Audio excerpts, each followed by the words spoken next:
नमस्कार, मी संकेत आणि आपण पाहत आहात मुंबई आउटलुक. काल मुंबईमध्ये आणि संपूर्णच महाराष्ट्रामध्ये जोरदार पाऊस झाला. सुरुवातीचा पाऊस हा अवकाळी म्हणला जात होता, परंतु अवकाळी म्हणता म्हणताच मान्सून कधी महाराष्ट्रामध्ये आणि मुंबईमध्ये दाखल झाला हे ना हवामान विभागाला समजलं, न मुंबईकरांना समजलं, न शासन प्रशासनाला समजलं. काल मोठ्या प्रमाणामध्ये पाऊस झाला मुंबईमध्ये आणि पुन्हा एकदा मुंबई पाण्याखाली गेली. राज्यकर्त्यांनी सोयीस्करपणे ह्या पावसा म्हणजे ह्या मुंबई तुंबण्याला किंवा मुंबईमध्ये जे पाणी साचलं त्याला पावसावरती ढकलून दिलं की गेल्या एवढ्या वर्षांमध्ये पाऊस पहिल्यांदाच झालेला आहे एवढा, आणि त्यामुळे ह्या सर्व घटना घडल्या किंवा मुंबई पाण्याखाली गेली, मुंबईची तुंबई झाली. परंतु पाऊस हा प्रत्येक वर्षी मुंबईत पडतो, मुंबईतच काय महाराष्ट्रात देशभर पडतो, आणि प्रत्येक वर्षी मुंबई ही पाण्याखालीच असते. मग मुंबईची लाईफलाईन जी आहे, लोकल रेल्वे, ती विस्कळीत होते. बऱ्याच ठिकाणी ट्रेन कॅन्सल झाल्या, ट्रेन्स लेट होत्या, मध्यंतरी ट्रेन्स बंद देखील झाल्या. रस्त्यावरती पाणी तुंबलं होतं, ट्रॅफिक जामची समस्या होती, गाड्या अडकलेल्या होत्या, झाड कोसळलं, त्यामध्ये एकाचा मृत्यू झाला, विक्रोळीतली ती घटना होती.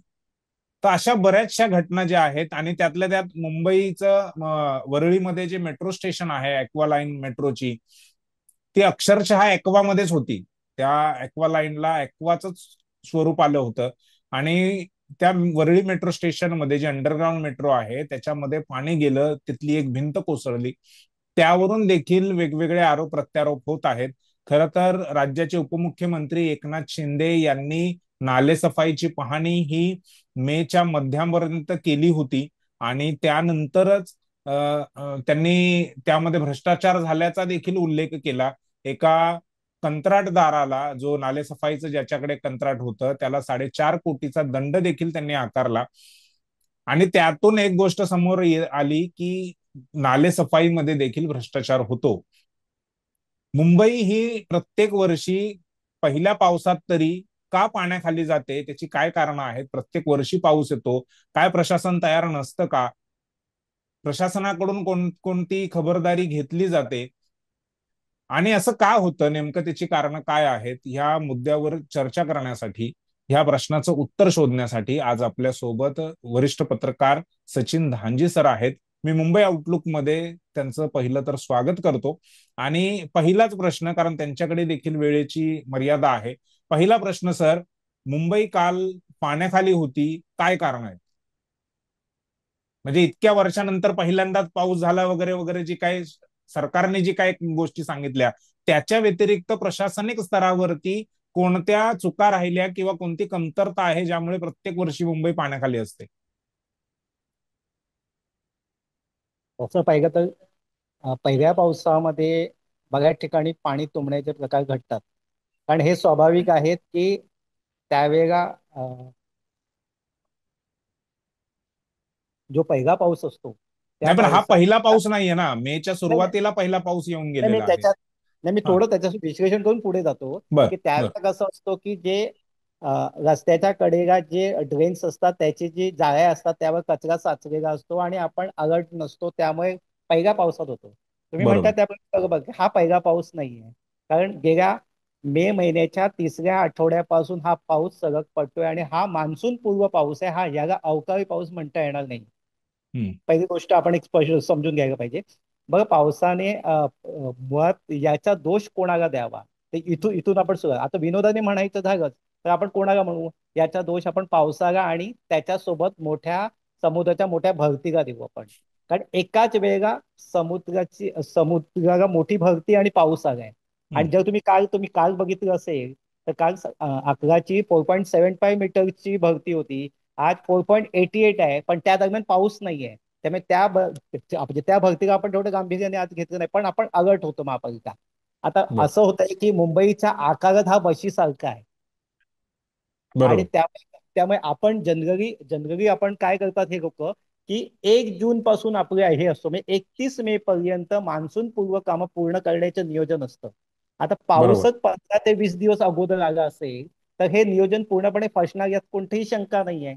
त्यामुळे मुंबई महापालिकेने काम केलं नाही किंवा नाही याला आपण याबाबत आता म्हणता येणार नाहीये. पण नियोजन हे या वर्षापासून तरी महापालिकेला एक धडा घ्यावा लागणार, धडा घ्यावा लागणार आहे की यापुढे 15 मे पासून पावसाची शक्यता लक्षात घेऊन मान्सूनपूर्व काम पूर्ण करायला हवीत. जर तुमच्या लक्षात असेल तर मी एक गोष्ट साधारणतः 1992-95च्या लगभग पाऊस हा आपल्याकडे 22 मे पर्यंत आगमन व्हायचं पावसाचं. पुढे पावसाचं आगमन हे जून मध्ये व्हायचं, जुलै कोरडा जायचा, ऑगस्ट मध्ये मुसळधार पाऊस यायचे. हे गेल्या काही दिवसात वर्षातलं ऋतुमान चक्र बदललेलं आहे. त्यामुळे त्याप्रमाणे महापालिका प्रशासन सुद्धा मान्सूनचा जे नियोजन करतं मान्सूनपूर्व कामांचे ते अशाच प्रकारे करतं. चला 1 जून नंतर आपण 1 जून पासून नियोजन करू. त्यामुळे याला जोडून मला एक सांगावं लागेल की हिंदमाताचे जे पाणी तुंबतं, तर खरं तर हिंदमाताला पाणी तुंबणार नाही असं आपण छाती ठोकपणे सांगत होतो. पण हिंदमाता काल का पाणी तुंबलं, तर कारण तिथे पंप नव्हते. तिथे पंप का नव्हते, तर 2021 पर्यंतचे कॉन्ट्रॅक्ट आपण दिलं होतं जे ऑक्टोबर 2024ला संपलंय. आता नवीन कॉन्ट्रॅक्ट द्यायचे आहे ते 1 जून पासून होणार आहे. मीन व्हाईल त्याचे इन्स्टॉलेशन होत होतं, तर तिथे पंपच नव्हते. पंप नसल्यामुळे पाण्याचा निचरा करणारे जे पंप होते, जे सेंट झेवियर्स आणि प्रमोद महाजन उद्यानामध्ये पाण्याच्या ज्या टाक्या बनवल्या आहेत, त्या टाक्यामध्ये हे पंपिंग करून पाणी तिथे निघलं जातं. ते पंपिंग करणारे पंप तुमचे कार्यान्वित नाहीये. त्यामुळे पूर्ण तिथे नवीन पर्जन्यवाहिनी टाकली का किंवा पंपिंग करायला सगळीच तुमचं पाण्याचा निचरा त्यावेळेला होऊ शकला नाहीये. त्यामुळे पूर्ण शहरामध्ये काय ऍव्हरेज जो काही 250-200 पाऊस पडला आणि एखाद वेळेस पूर्णपणे कोसळल्यामुळे आणि भरती असल्यामुळे पाण्याचा निचरा ह्यांना करण्याची कोणती साधनं उपलब्ध नाहीये. दुसरं असं आहे की 400-450 जे काही आपण पंप निचरा करण्यासाठी लावलेत, त्याची मुळातच जी सुरू करण्याचे जे हे आहे ते 1 जून पासून आहेत. फक्त आपण त्यांना सांगितलं तुम्ही तयारीत राहा, पण तयारीत राहा याचा अर्थ काय? कारण त्यांना कॉन्ट्रॅक्ट 1 जून पासून आहे. तर अशी सगळी वेगवेगळी कारण त्यामुळे प्रत्येकाला हे असू शकतात. हे हे म्हणजे कॉन्ट्रॅक्टच उशिरा मिळाले किंवा त्या पावसाचा म्हणजे दोन प्रश्न त्याच्यामध्ये की एक तर पावसाचा अंदाज पाऊस हा मेच्या तिसऱ्या चौथ्या आठवड्यामध्ये सुरू होईल, हा अंदाज जो आहे तो न आल्यामुळे किंवा त्याची माहिती न मिळाल्यामुळे हे असं झालं असं तुमचं म्हणणं आहे. मग ह्याला म्हणजे दोष पावसाला द्यायचा की मग हवामान खात्याला दोष द्यायचा? नाही, विनोदाने आम्ही तेच म्हणतो की विनोदाने असं म्हणता येईल की राजकारणी सरकार याचा दोष दोष आपण दोष न देता प्रशासनाला न देता, कारण ह्याला पावसाळ्यात आपण म्हणावं लागेल ना याचा दोष आपल्याला. नाही नाही, पण मग मग प्रश्न हा पण आहे ना की हवामान खात्याने जर मुंबईला अगोदर सांगितलं असतं की एवढ्या एवढ्या वेळेमध्ये पाऊस येऊ शकतो, अगदी काट्यावर काटा असा अंदाज नाही, परंतु एक साधारणतः या वेळेमध्ये पाऊस पडेल, तुम्ही त्याच्या अगोदर तुमची तयारी करा. कदाचित हवामान खात्याकडून असे काही सूचना मिळाल्या असते तर प्रशासन तयार झालं असतं, असंही उद्या म्हणता येईल. हवामान खात्याकडून जर आपल्याकडे शनिवार रविवारच्या दिवशी मुसळधार पाऊस कोसळेल अशा प्रकारचा अंदाज होता, नाही असं नाहीये. पण हा, आतापर्यंत मे महिन्यामध्ये जरी पाऊस पडला तरी तो एवढा मुसळधार पडेल पडेल. याची शाश्वती किंवा याची कोणती कल्पना शक्यता महापालिका किंवा हा कल्पना नव्हती. बरोबर. बर. तशी नव्हती. त्यामुळे हा बर. सगळं प्रकार घडले. बर. जर विरोधकांच्या दृष्टिकोनातून बघायचं झालं तर याच्यामध्ये राज्य सरकार जे आहे त्यांच्या नियंत्रणामध्ये मुंबईचं प्रशासन आहे. म्हणजे बीएमसी जे आहे ते सध्या सीएमओ कडून चालते. कारण लोकप्रतिनिधी नाही आहेत, महापौर नाहीये किंवा ती जी बॉडी असायला पाहिजे ती बॉडी नाहीये. आणि त्यामुळे म्हणजे ही घटना घडली किंवा त्यामुळे अपुरं काम जे आहे महापालिकेचं जे व्हायला पाहिजे मान्सून पूर्व, ते झालं नाही असा एक आरोप आहे. त्यावर काय सांगाल? नाही, मुळात प्रशासक आहेत म्हणून सत्ताधारी पक्ष शांत बसेल आणि विरोधकांनी टीका करायची, हा जो काही प्रकार आहे ना, हा मुळात नसावा. पहिली गोष्ट, मान्सून पूर्व कामं झाली की नाही हे कोण सांगणार आणि कोण कसं पटवून देणार आहेत? कारण ज्या प्रकारे महापालिका प्रशासन रस्त्याचं काम असो, नालेसफाईचे असो, झाडांचे वृक्ष छाटणीचे प्रकार हे असतील, या सर्व कामांकडे ज्या प्रकारे गांभीर्याने पाहत आहे. पण कुठेतरी त्यांचं नियोजन जे आहे ते 31 मेचं आहे, 5-6 जूनचं आहे. आणि त्यामुळे आपलं त्या कालावधीपर्यंत तुम्हाला हे आहे. आणि जर म्हणजे त्यांचं सुरुवात नियोजन सुरुवात एप्रिल पासून सुरू होते, मला म्हणजे एवढं माहिती हो आहे या बरोबर सगळ्या बरोबर. गोष्टींची. बरोबर, म्हणजे ते एक ठरलेलं आहे, प्रत्येक वर्षी एप्रिलमध्ये सुरू होतं नालेसफाईचं काम असेल किंवा मान्सून पूर्व जी तयारी आहे प्रशासनाची महानगरपालिकेची ती एप्रिलमध्ये सुरू होते. आणि प्रत्येक वर्षी हेच कारण दिलं जातं की तयारी अपुरी पडली किंवा पाऊस अगोदर आला आणि त्यामुळे हे झालं. मग तयारी अगोदर का करत नाही प्रशासन? फेब्रुवारी नाही मार्च महिन्यापासूनच. नाही एक गोष्ट तुम्हाला या बाबतीत या माध्यमातून निदर्शनास आणून देतोय की महापालिकेमध्ये अतिरिक्त आयुक्त पी वेलदासू होते. साधारणतः 2 एक वर्षापूर्वी ते इथून बदली होऊन असताना बदली होण्यापूर्वी 1 वर्ष कोविडच्या काळामध्ये त्यांनी एक नवीन धोरण आणलं होतं नागेसफाईबाबत. ते म्हणजे सध्याचे आर्थिक वर्षामध्ये आपण नागेसफाई करतो तशी न करता आपण कॅलेंडर वर्षामध्ये करावी. म्हणजे काय तर जानेवारी टू डिसेंबरमध्ये, म्हणजे जानेवारीमध्ये नोव्हेंबर डिसेंबरला टेंडरिंग प्रोसेस पूर्ण करायची. जानेवारी पासून आपण नालेसफाईच्या कामाला सुरुवात करायची, म्हणजे जानेवारी ते मे या 5 महिन्याच्या कालावधीमध्ये आपल्याला गाळ साफ करणं चांगलं जमतं. आणि त्यामुळे एखादा गाळ जर बाजूला काढला तर तो सुकल्यानंतर तो डम्पिंग ग्राउंडवरती न्यायला पुरेसा अवधी मिळतो. आता बरोबर. झालंय काय की आता तुम्ही एप्रिलमध्ये काढतात, एप्रिलमध्ये तुम्ही त्यांना वर्क ऑर्डर देणार, वर्क ऑर्डर दिल्यानंतर ते मॅन पॉवर मशिनरी येणार, याला 10-15 दिवस जातात. मग पहिले बरोबर. 10-15 दिवसानंतर पहिलं काम हे अत्यंत संथ गतीने असतं. म्हणजे बरोबर. मशिनरी यायला विलंब होतो. फक्त जिथे मशिनरी येतो त्या नाल्यामध्ये उतरलं आणि मग आपण नालेसफाई झाला म्हणून आपण सुरुवात झाली असं म्हणतो. म्हणतो. पण बरोबर. फुलप्लेज नसते ती, फुलप्लेज नसतात. फुलप्लेज कधी होते तर 15 एप्रिल नंतर फुलप्लेज होतो. 15 एप्रिल आपले बहुतांशी नालेसफाईच्या कामामध्ये काय करतात हे लोक की संपूर्ण नाल्यामधला गाळ एकत्र काढतात, सुकवतात. आणि ते बरोबर. आपलं त्यांचं काम योग्य आहे, कारण ठराविक गाळ काढून सुकवून तो घेऊन जाणं योग्य हे नाहीये. तर एका ठिकाणी काढायचा, सुकवायचा, तिथे डंपर लावायचं, घेऊन डम्पिंग ग्राउंडला घेऊन जायचं. तर असं त्यांचंही आहे. आता त्याच आधारावरती त्यांचं म्हणजे ते मोजमाप होतं, मग त्यांचे पैसे मोजमाप. ठरतात. त्या एक गोष्ट त्या गोष्टी आहेत. आणि बरोबर. यापूर्वी काय व्हायचं, यापूर्वी नाल्यातून तुम्ही गाळ किती काढतात, किती काढतात याला काय व्हॅल्यू नव्हतं. किंवा तुम्ही डम्पिंग ग्राउंड होती वजन केला काय किती पैसे, रॉकशीट मध्ये काय केलं, असा सगळं प्रकारचा. पण यावेळेला त्यांनी काय केलंय, एआय सॉफ्टवेअरचा वापर केलाय. आणि एआय सॉफ्टवेअरच्या वापरामुळे असं झालंय की तुम्हाला पहिली गोष्ट एक आहे की तुम्ही जेवढा गाळ भरून डम्पिंग ग्राउंड वरती न्याल त्याचेच पैसे देणार. तुम्ही नाल्यातून किती काळ काढत नाही, माझा तिथून नाल्यातून हे करताना. आणि नाल्याच्या ठिकाणी जेव्हा तुमचा डंपर येणार, तो डंपरचे रिकामे फोटो व्हिडिओ काढा, भरताना व्हिडिओ फोटो काढा, नेताना व्हिडिओ फोटो काढा, सगळे अशी जी प्रोसिजर मध्ये आहे त्या सॉफ्टवेअर मध्ये सगळं अपलोड करावं लागतंय. त्यामुळे तुम्हाला कुठेही हेराफेरी करण्याचे चान्स नाही. म्हणजे तुम्हाला असं वाटत की एखाद्या डेब्रिज मी आणून गाळात मिक्स करून तिथून टाकेन, तर तसंही नाही करता येणार दुसऱ्या ठिकाणचं. तुम्ही जिथून माल उचलता त्याचे सगळे व्हिडिओ व्हिज्युअल सगळे अपलोड करावे लागतात. त्यामुळे यंदा गाळ उचलायला जो विलंब झाला त्याचं कारण हीच आहे की एआय सॉफ्टवेअरला जो काही विलंब व्हायचा त्याच्यामुळे झाला. आणि मीन वाईज पाऊस आला, त्यामुळे काढून ठेवलेला गाळ तो भलेही पुन्हा ओला नाल्यात झाला.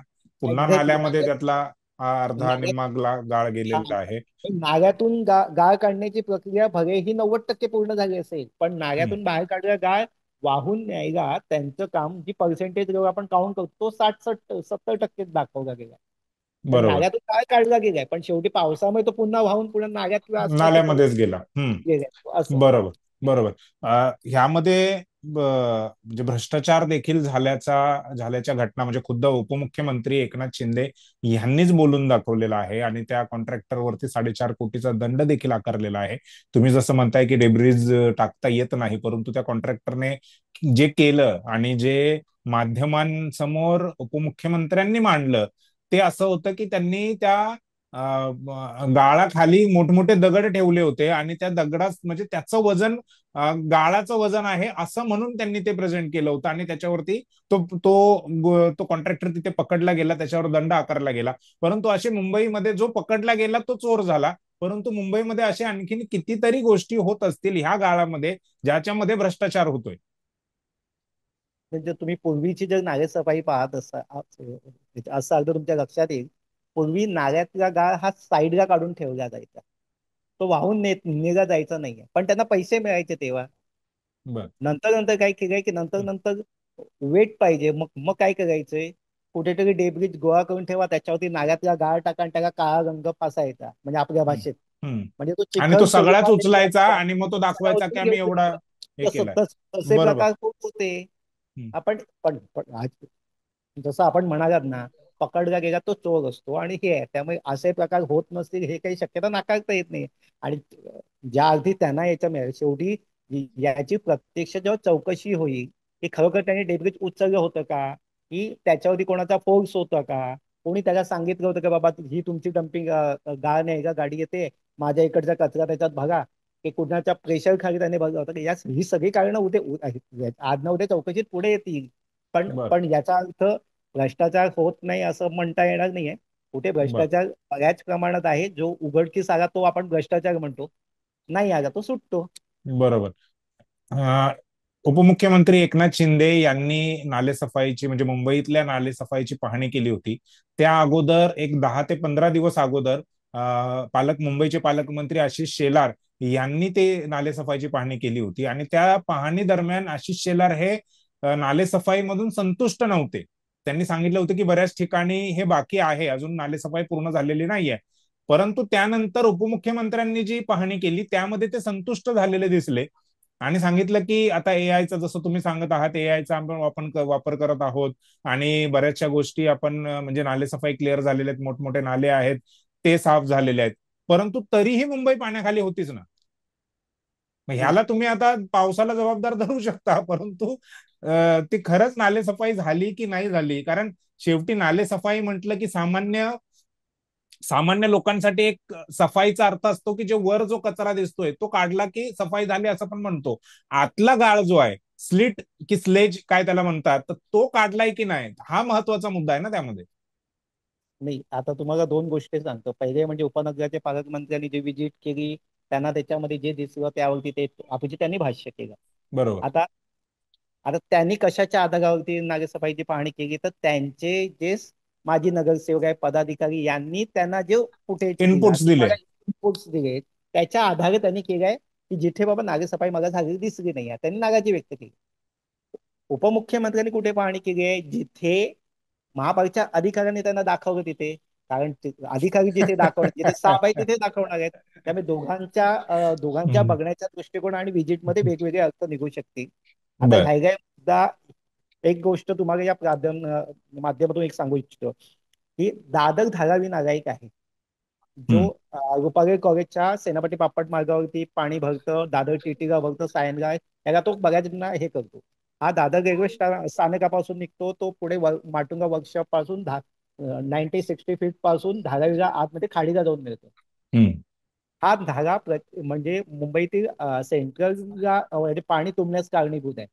या भागामध्ये दादर ते माटुंगा दरम्यान एक मोठी 450 ते 500 लोकवस्ती आहे. त्या भागातली नागेसफाई झालेलीच नाहीये. त्यांनी 60 फीट रोडची नागेसफाई केली आणि दादर दादर धारावी नाल्याची सफाई झाली म्हणून सांगितलं. सांग.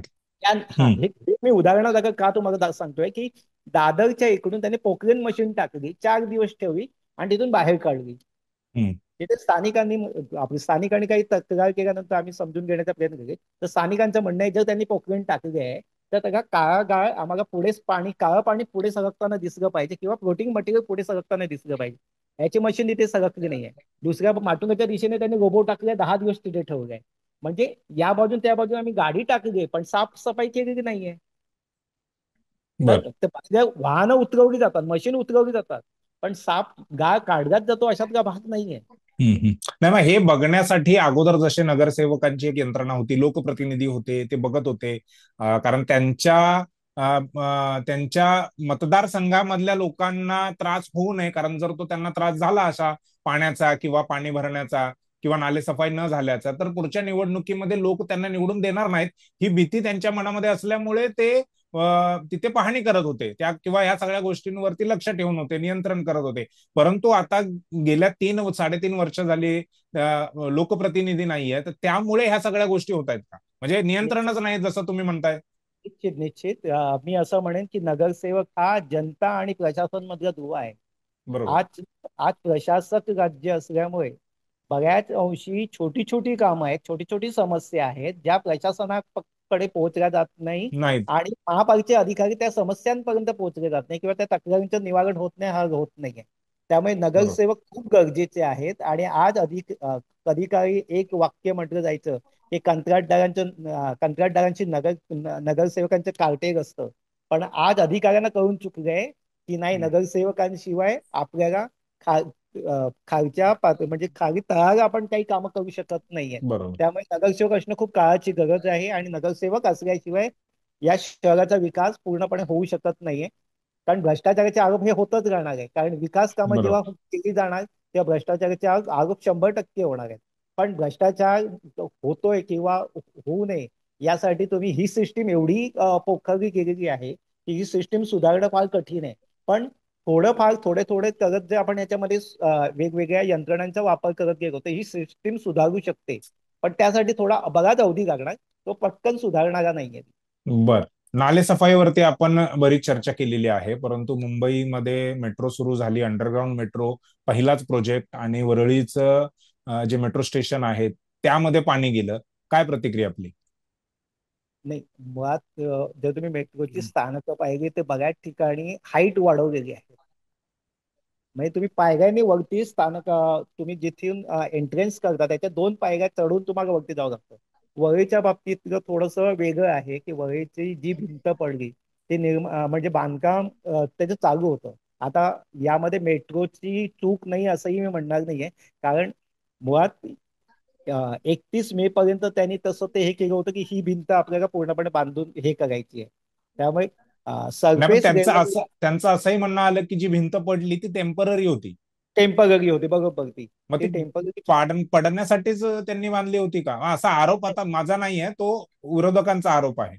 नाही नाही, कोणतीही टेम्पररी भिंत पडण्यासाठी बांधली अशातला भाग नाहीये. पण पावसामुळे ती पडली हे नाकारता येत नाहीये. कारण पावसाचा प्रॉब्लेम आहे. पण एक आहे की जिथे जिथे मेट्रो बांधली आहे तर खरं तर मी एवढी वर्ष पत्रकारिता करतो म्हणून माझा एक पडलेला प्रश्न आहे की जिथे जिथे मेट्रो बांधली ही एकदम कोपऱ्यावरती अशी बांधली आहेत. जर तुम्ही त्यांच्या एंट्रन्स बघा की रस्त्याच्या एकदम कोपऱ्याला ते बांधले आणि नेमके त्याच बाजूला पर्जन्य जलवाहिनीचं डायव्हर्शन असतं. हम्म. तर ती हम्म. जर सी लेवलला जर ती असेल तर ते पाण्याचा निचरा व्हायला बराच अडचण होते आणि मग अशा वेळेला तो फ्लो मेट्रो स्थानकाला तो बाधा आणू शकतो किंवा आतमध्ये शिरकाव करू शकतो जर त्याचा बरोबर. योग्य प्रकार प्रवाह नसेल तर. त्यामुळे कुठेतरी महापालिकेने पुन्हा एकदा याचा एक सर्वे करायला पाहिजे मेट्रो सोबत की आपण ज्या मेट्रो स्थानकावर शेजारी ज्या पर्जन्य जलवाहिनी आहेत त्यांचा योग्य निचरा होईल असं आहे का, सी लेवल पासून किती उंचीवर, किंवा मेट्रो स्थानकांची हाईट पायऱ्यांची हाईट वाढवायला पाहिजे. वाढवायला हे पाहिजे. सगळ्यांच्या गोष्ट आहे. पण मेट्रोला इंटरनल जो भुयारी मार्ग आहे त्यातून कुठून पाणी लिकेज नाही झालं, हे प्रवेश मार्गातून झालंय. त्यामुळे मेट्रोच्या बाबतीत एवढं हे नाही म्हणता येणार की जेणेकरून मेट्रो पूर्ण गळतीच लागली आहे स्थानकाला किंवा बांधकाम बरोबर नाही असं म्हणणं चुकीचं ठरेल. नाही, पण त्याच्या आतमध्ये म्हणजे त्या टनलला 700 पेक्षा जास्त तडे गेलेले आहेत, असं देखील एक गोष्ट आता समोर येत आहे. आदित्य ठाकरे यांनी तो अहवाल जो आहे, अगोदरचे जे प्रशासक होते किंवा अगोदरचे जे पाहणी करणारे होते त्यांनी ते त्यांच्या अहवालामध्ये नमूद केलंय की 700 पेक्षा जास्त तिथे तडे गेलेले आहेत म्हणून. कारण हा आहे तांत्रिक अहवाल. मी आहे पत्रकार. पहिली गोष्ट, आपण अनुभवावरती बोलत असतो आणि एक गोष्ट सांगतोय, जर हा तांत्रिक अहवाल जर त्यांच्याकडे उपलब्ध असेल कन्सल्टंट आणि यांनी जर तो बनवला असेल तर ते तडे कोणतंही बांधकाम जेव्हा पहिला पाऊस असतो तेव्हाच आपल्याला कळू शकतो की त्यातून काय होऊ शकतं. आता हा पहिला पाऊस आहे आणि त्या नाही, पहिल्या पण हे पावसात ह्या गोष्टी म्हणजे जी घाई आहे, विरोधकांचा मुळात आरोप हा आहे की शासन कुठल्याही गोष्टीचं म्हणजे सरकारचे जे नेते आहेत ते एखाद्या गोष्टीचं क्रेडिट घेण्यासाठी ती गोष्ट अपूर्ण असतानाच त्याचं उद्घाटन करणं किंवा अशा गोष्टी करत राहतं. मग आपण महाराजांच्या पुतळ्याच्या बाबतीमध्ये ते पण बघितलेलं आहे की तो पुतळ्याचं बांधकाम कशा पद्धतीने झालं, मग त्यामध्ये भ्रष्टाचार झाला असाही एक गोष्ट समोर आली. मोदींच्या हातून म्हणजे प्रधानमंत्र्यांच्या हातून त्याचं उद्घाटन झालं आणि नंतर काही महिन्यामध्येच तो पुतळा पडला. 15-20 दिवसापूर्वी ज्या मेट्रोचं उद्घाटन मुख्यमंत्री उपमुख्यमंत्री या दोघांनी केलं, त्याच मेट्रो स्टेशनमध्ये किंवा त्याच मेट्रोची हालत असा पहिल्याच पावसाने अशी केलेली आहे. तर ही घाई होते पाहणी केली जात नाही कामाची, किंवा कामं निकृष्ट दर्जाची असतात, आणि तरी देखील त्या गोष्टीला मान्यता दिली जाते किंवा ते उद्घाटन म्हणून जाहीर केलं जातं. माझं माझं स्पष्ट मत जर म्हणाल तर मी असं म्हणेन की हा पावसाळा पूर्णपणे एक रनिंग बेसमध्ये मेट्रो त्यांनी एक टेस्ट करायला हवी होती, की रेल्वे स्थानकामधून कुठे लिकेज आहे का, किंवा रेल्वे स्थानक एखादा हे झाला तर पावसाळ्यात जो प्रवेश मार्ग आहे त्यातून पाणी येऊ शकतं का पावसाचं. तर हे सगळं तपासायला हवं होतं, आणि मग तपासून पूर्ण झाल्यानंतर मेट्रो सुरू करायला काहीच हरकत नव्हती. कदाचित त्यांनी हे मागच्या पावसात टेस्टिंग केलंय का तर त्याची मला कल्पना नाही. पण जेव्हा रनिंग जेव्हा सुरू होतं, जेव्हा तुम्ही पूर्णपणे सक्षमपणे ही मेट्रो चालवायला जेव्हा तयारी करताय किंवा सुरू करताय, त्यावेळेला पुन्हा एकदा टेस्टिंग होणं गरजेचं असतं. कारण ही लॉंग टर्म एक सुविधा आपण देत असतो, जी पुन्हा आपण खंडित नाही करू शकत, एका करू शकत दिवसाच्या नाही. बरोबर. खंडित नाही करू शकत. म्हणून ती कदाचित तसं करायला पाहिजे. बरोबर. कारण मुंबईमध्ये मला प्रश्न हाच पडला होता, ज्यावेळी मेट्रोमध्ये पाणी गेलं अशा बातम्या यायला लागल्या, त्यानंतर माझ्या मनात पहिला प्रश्न हाच आला की मुंबईमध्ये, म्हणजे जमिनीवर जी मुंबई आहे तिथेच पाणी भरतंय, तीच तीच जमीन पाण्याखाली जाते, हे तर अंडरग्राऊंड आहे, इथे पाणी जाणारच आहे. मग एवढी साधी कल्पना किंवा एवढी साधी गोष्ट त्यांच्या लक्षात कशी आली नाही, जी माझ्यासारख्या कमी बुद्धीच्या माणसाच्या लक्षात येते, तर त्यांच्या लक्षात ती कशी आली नाही. नाही परंतु नाही. एक तुमच्या, हा हा बोला. पण एक गोष्ट आहे की या गायींचं नाव आहे एक्वा गाईन आहे, आणि ती नावाला लागली आहे. कारण भविष्यात तुम्हाला एक्वा गाईन म्हणून तुम्हाला पाहायला मिळणार नाहीये. पण आता ही एक झलक दाखवून दे की ही खरोखर एक्वा गाईन आहे. एक विनोदाने म्हणावं लागेल तसं, कारण भविष्यामध्ये त्यामध्ये पाणी जाईल की नाही याच्यात हे नाहीये. पण पहिल्या पावसात काय जाईल, पहिल्या पावसात तिथे पाणी शिरलं आणि ते एक्वा गाईन म्हणून त्यांनी आपली ओळख दाखवून दिली. बर. परंतु ह्या सगळ्या गोष्टीमध्ये कुठे ना कुठे शासन जे आहे किंवा सरकार चालवणारे जे लोक आहेत ते जबाबदार आहेत असं वाटतंय का? मला वाटत नाहीये की कोणाला जबाबदारी. शेवटी जनतेला सुविधा देताना कधी कधी एखादी जर यंत्रणा तयार झाली आहे, तर आता मी एका बाजूला सांगू, मी विरोधकांच्या बाबतीतला खूप वेगळा अनुभव घेतलाय. एखादं उड्डाणपूल जर झालं असेल आणि ते जर सुरू नाही केलंय, तर बऱ्याच वेळेला आपण छोटी छोटी कामांसाठी ते थांबवलं जातं. मग विरोधक त्याचं भांडवल करतात की पूल तयार आहे पण वाहतुकीसाठी खुलं करत नाहीये. पण प्रशासनाकडून मग ते म्हटलं की छोटी छोटी कामं आहेत ती आम्हाला करू द्या. नाही तर अशा वेळेला जेव्हा सुरू केलं जात नाही तेव्हा मग आरोप केला जातो. मग अशा वेळेला काम झाली तर मग आम्ही जर सुरू करतोय तर मग आधी का घाई केली. दोन्ही बाजूने बोलणारे असतात विरोधक, हे नेहमी दोन्ही बाजूने बोलतात. प्रश्न त्यामुळे केवळ केवळ विरोधकांचा नाहीये. विरोधक बोलतात, त्यांच्या बोलण्याला माध्यमांच्या द्वारे प्रसिद्धी दिली जाते हा एक वेगळा भाग आहे. परंतु सामान्य माणसं, विरोधक कितीही बोलत असतील तरी देखील प्रशासनाचं काम आहे की ते लोकांसाठी, म्हणजे ज्यांच्यासाठी आपण ते करत आहोत, ज्यांच्या सुविधेसाठी करत आहोत, त्यांची सुविधा किंवा त्यांना त्रास होऊ नये, त्यांची सुविधा नंतर बाधित होऊ नये, खंडित होऊ नये, हे बघण्याचं काम प्रशासनाचं आहे. निश्चित. राजकीय आरोप प्रत्यारोप, राजकीय दबाव हा एका वेगळ्या बाजूला आहे, परंतु ज्यांच्यासाठी केलं जात आहे त्यांना ते व्यवस्थित वापरता येईल की नाही, किंवा त्यांना त्याच्यामुळे त्रास होईल की नाही, हे बघणं प्रशासनाचं काम आहे. आणि प्रशासन तिथेच कुठेतरी कमी पडतंय. राजकीय निर्णय जे आहेत ते प्रशासनावरती लादले जात आहेत, हे देखील यावरून म्हणजे मला मेट्रोच्या उदाहरणावरून तरी म्हणजे माझ्या समोर आलेलं आहे आता, की राजकीय लोकांनी प्रशासनावरती कदाचित दबाव आणला असावा की याचं उद्घाटन लवकर झालं पाहिजे, दिलेल्या वेळेत झालं पाहिजे, आणि त्याच्या कामाची किंवा त्या सर्व गोष्टींची तपासणी न करता, जसं तुम्ही म्हणालात की कमीत कमी एक पावसाळा तर त्या मेट्रोने बघितला पाहिजे होता, आणि नंतरच मग किंवा एखाद महिना पावसाळ्याचा त्यांनी ती टेस्टिंग करायला पाहिजे होती, आणि नंतर त्या गोष्टी ज्या आहेत त्या जनतेसाठी खुल्या केल्या पाहिजे होत्या. परंतु राजकीय दबाव जो आहे तो सरळ स्पष्ट ह्या केसमध्ये आपल्याला बघायला मिळतो. आणि शेवटी शासन शासन चालवणारे जे लोक आहेत त्यांनी मुंबईतल्या पावसाचं ज्या प्रकारे वर्णन केलं की 35 वर्षांनंतर, 100 वर्षांनंतर हा पहिलाच एवढा पाऊस पडलेला आहे, म्हणजे स्वतःच्या चुका ज्या आहेत त्या पावसावरती टाकून दिलेल्या आहेत, प्रशासनाच्या देखील चुका आहेत त्या देखील पावसावरती टाकून दिलेल्या आहेत, आणि मुंबईकरांचे जे हाल इतक्या वर्ष होत आहेत ते कालही झाले, आणि माहिती नाही आणखीन किती वर्ष हे हाल होतील. परंतु आपण या सर्व गोष्टींवरती लक्ष ठेवून आहोत. वेगवेगळ्या मान्यवरांशी, विश्लेषकांशी, तज्ज्ञांशी आपण बोलत राहणार आहोत, आणि ह्या संदर्भातली सर्व माहिती जी आहे ती तुम्हाला मुंबई आउटलुकच्या चॅनलवरती बघायला मिळेल, त्याचं विश्लेषण बघायला मिळेल. तुर्तास आपण इथेच थांबतोय.